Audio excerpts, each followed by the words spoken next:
नमस्कार. संवाद live TV मध्ये आपलं स्वागत. साप्ताहिक संवाद वाहिनीचा गुढीपाडवा विशेषांक 1 एप्रिल रोजी प्रसिद्ध होत आहे.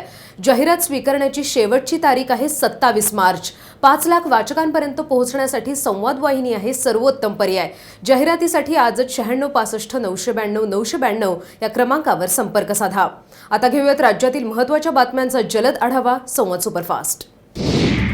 येत्या निवडणुकांसाठी सेना भाजप युतीमुळे उमेदवारी मिळण्याची शक्यता धूसर झाल्यानं राष्ट्रवादीचे माजी जिल्हाध्यक्ष आणि शिवसेनेचे जिल्हा समन्वयक घनश्याम शेलार यांनी आपल्या समर्थकांसह पुन्हा राष्ट्रवादी काँग्रेसमध्ये प्रवेश केला आहे.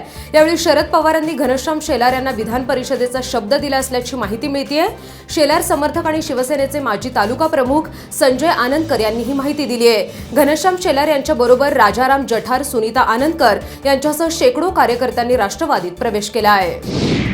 शिरूर लोकसभेसाठी राष्ट्रवादीचे डॉक्टर अमोल कोल्हे आणि शिवसेनेचे आढळराव पाटील यांच्यात आता लढत रंगायला सुरुवात झाली आहे. सोशल मीडियातून दोन्ही नेते आणि कार्यकर्त्यांमध्ये आता वाकयुद्ध रंगल्याचं पाहायला मिळत आहे.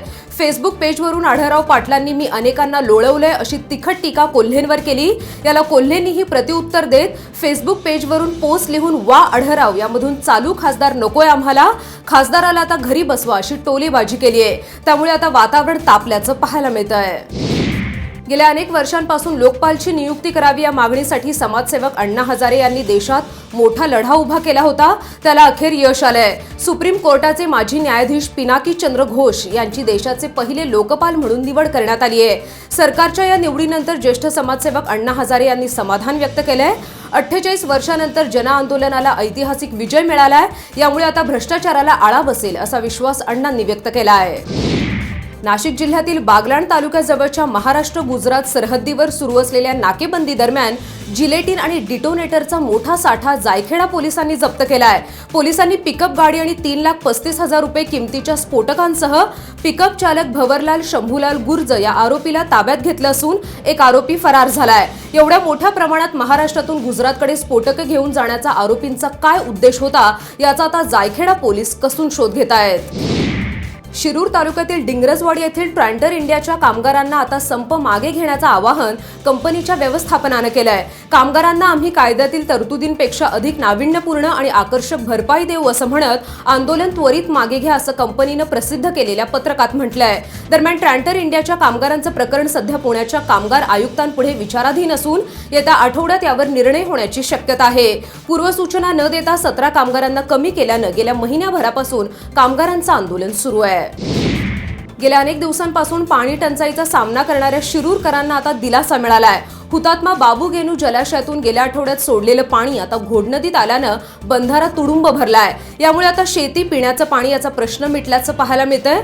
काही दिवसांपासून टँकरच्या पाण्यावर अवलंबून राहिलेल्या नागरिकांनी आता सुटकेचा निश्वास सोडलाय. दरम्यान आता शहराला दररोज पाणी पुरवठा होणार असल्याची माहिती पाणी पुरवठा सभापती विठ्ठल पवार यांनी दिली आहे.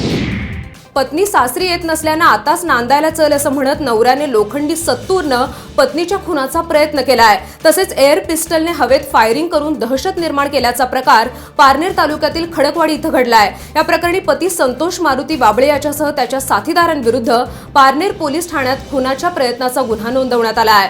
पत्नी वंदना बाबळे या सध्या माहेरी राहतात. तिथे येऊन संतोष बाबळे याने पत्नीवर सत्तूरनं वार केला. वंदना हिने वार हुकवल्यानं तो वार मुलगा साईराज याच्या डोळ्यावर लागला. तसेच यावेळी वंदना यांच्या घरातील अन्य सदस्यांनाही मारहाण करण्यात आली आहे. या प्रकरणी आता पोलिसांचा अधिक तपास सुरू आहे. अटक वॉरंट प्रकरणात माजी आमदार शंकरराव गडाख हे काल स्वतःहून पोलीस अधीक्षक कार्यालयात हजर झालेत. मला अटक करावी अशी मागणी गडाख यांनी पोलिसांसमोर केली आहे. शेतकरी आंदोलनाप्रकरणी गडाख यांच्यासह अन्य शेतकऱ्यांवर गुन्हा दाखल आहे.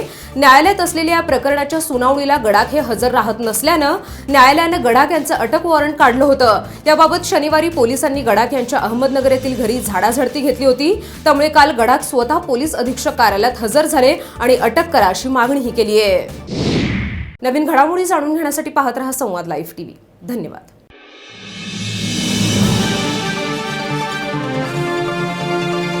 संवाद लाईव्ह टीव्ही, आपला विश्वास, आपलं चॅनल.